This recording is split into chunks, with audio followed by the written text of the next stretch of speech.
Iban model, iban dikit itu modal. Dari mana asal kata satu modal? Lebih kurang dekat tentu kita.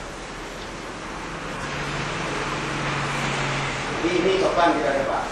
Ini aku buka di namanya, mungkin level mungkin dari sebelum dua kita hancur ni ada kau beri kita. Beri kau nampak? Jadi mau dompet ni, dicok di mana ni orang. Ada yang sudah dompet tu. Mana dompet dompet lah. Jadi tahu dia yang mana hak dan yang mana yang betul. Yang kita kapan hidup yang pertama mengenal diri. Kita kapan hidup yang kedua sosial. Kita berkomunikasi dengan orang lain, mengolah informasi, mengambil keputusan, bekerja sama. Kita kapan yang ketiga kita kebanyakan ini ilmu pengetahuan itu di SMP dan di SMA mulai. Dan kita kapan yang terakhir operasional. Kita kapan itu lebih mengarahkan kepada SMK. Kita kapan ini semua. Jadi kita terima kasih.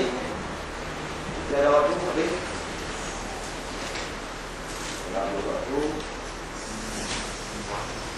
Demikianlah mungkin informasi yang dia tentu bawahnya. Hanya sama-sama ada kaji. Dan segala pendapat yang mungkin Bapak Tumi hendak sampaikan bawahnya, dia tulis dan sampaikan bahawa penelitiannya. Bawahnya tulis, karena bahannya dulu sampaikan secara sederhana. Itu awalnya mengambil kesimpulan dan memasukkan semua pendapat audien. Dan ini sebagai bahan pembuat kami pendidikan di Aceh Barat. Jadi harusnya itu kan untuk memang yang ada beri pendapat jadi kalau tak adalah dong.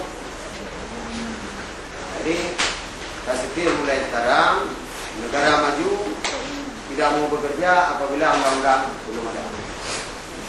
Negara berkembang dia tak lagi bekerja mengenai undang-undang.